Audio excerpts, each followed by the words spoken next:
Praise the Lord, Odofo. And then so yada Onyankopon ase. Megye de se wo sorry ye wo ho ye e wo Awurade mo. Ai me nso me ho ye wo Awurade mo. Yade Awurade ase se wa ode ye nkwa acho ye no ma ye da foforo nso. Ye se aseda enka ne din kronkron no. And then so bio mo nyame nkronkron ye mpa ibo nyina ne so be kyerɛkyerɛ ye. No wa ma ya te wase e chense de animo dada no. Yada wase wo Yesu Kristo din mo. Amen. Odofo me ma wakwa ba de ba oti ase ndwumedie isu biom na ya fa kenkan nsɛm afi Ndwom eduasamienu ba kokosi enum no. Ndwom eduasamienu ba kokosi enum no. Odofo me ntie Awurade asɛm. Ose enigyiɛ a ɛwɔ hɔ ma ɔmo a yɛde ɔmo mfomso akyɛ ɔmo. Ɔmo a na nkomo yɛ asoɔdenfo nanso Onyankopɔn de ɔmo bɔne akyɛ ɔmo. Na wayi bɔne no efiri nene so. Ɔse enigye bɛn ɛna ɔmo a Onyankopɔn de ɔmo bɔne akyɛ ɔmo no wapepa nso na wantwerɛ anto hɔ wapepa ne nyinaa. Na wama ne werɛ efi ne nyinaa. Eto de bia yɛsɛ yɛ nipa yi etimi ka so simese menini ni asɛm bɔne ni mu asɛm bi ani hɔ.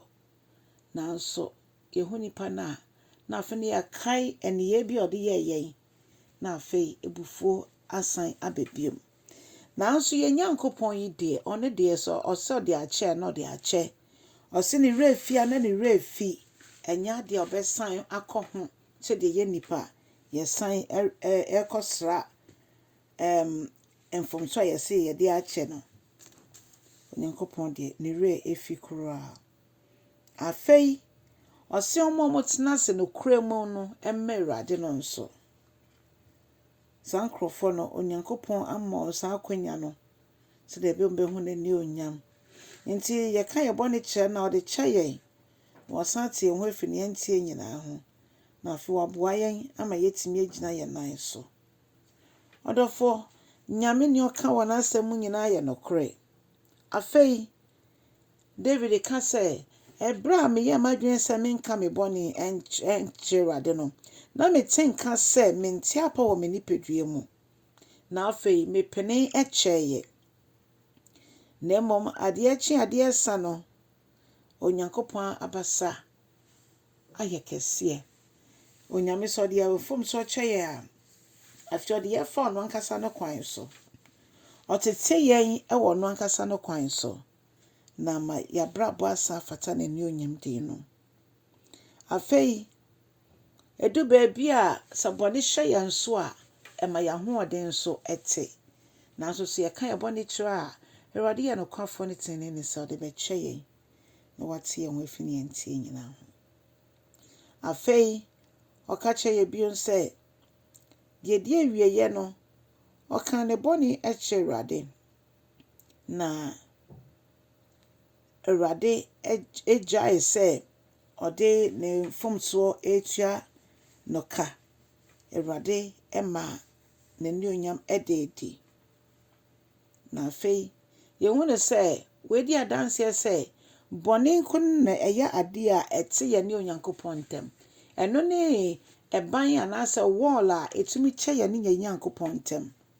Ɛno ɛna esi yɛ mpa ɛbɔ kwan. Empo sa yɛ enamfofoɔ enuanom awarefo bi wɔ hɔ.